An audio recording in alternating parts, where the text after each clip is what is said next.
আসসালামু আলাইকুম সবাইকে। আশা করছি অনেক ভালো আছেন। আজকে আপনাদের মাঝে আবার নতুন করে রেসিপি নিয়েছি।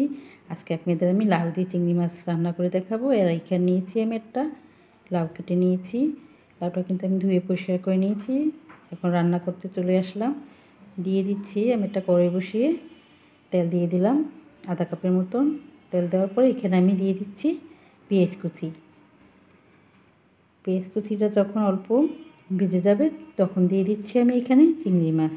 এই চিংড়ি মাছটাও কিন্তু পেঁয়াজের সাথে আমি ভালো মতন ভেজে নেব। এই যে ভেজে নেওয়া আমার হয়ে গেছে, এখন দিয়ে দেবো আমি বাকি মশলা। এখানে দিয়ে দিচ্ছি লবণ পরিমাণ মতন, হলুদের গুঁড়া, মরিচের গুঁড়া, আর দিয়ে দিচ্ছি এখানে আমি কাঁচামরিচ বেটে নিয়েছি, কাঁচামরিচ দিয়ে দিচ্ছি, আর দিয়ে দিচ্ছি আদা রসুনের পেস্ট দিয়ে সামান্য অল্প করে পানি দিয়ে এখন মশলাটা খুব ভালো মতন কষিয়ে নেব। চিংড়ি মাছটাও কিন্তু কষানো নেওয়া হয়ে যাবে। এই দেখতেই পাচ্ছেন কীভাবে আমি কষিয়ে নিচ্ছি। এই যে আমার কষিয়ে নেওয়া হয়ে গেছে। এখন আমি এই চিংড়ি মাছগুলি কিন্তু এক বাটিতে উঠিয়ে নিচ্ছি। চিংড়ি মাছ কিন্তু বেশি রান্না করতে কিন্তু একবার শক্ত হয়ে যায়, বেশি খেতে কিন্তু ভালো লাগে না। এখানে আমি বড় বড় চিংড়ি মাছ দিয়ে লাউটা রান্না করি, তার জন্য উঠিয়ে নিয়েছি। আর এই যে দিয়ে দিচ্ছি মশলার সাথে লাউটা দিয়ে দিচ্ছি, একটু রাড়া দিয়ে দিয়ে দেবো অল্প করে একটু পানি।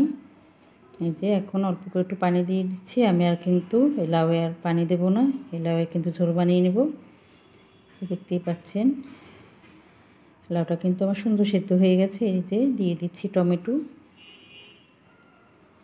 দিয়ে একটু লাচা দিয়ে দেবো আমি এই যে চিংড়ি মাছটা যে উঠিয়ে নিয়েছি, চিংড়ি মাছটা দিয়ে দেবো। চিংড়ি মাছটা দেওয়ার পর দিয়ে দেবো এখানে আমি 6-7টা দিয়ে দেবো কাঁচামরিচ।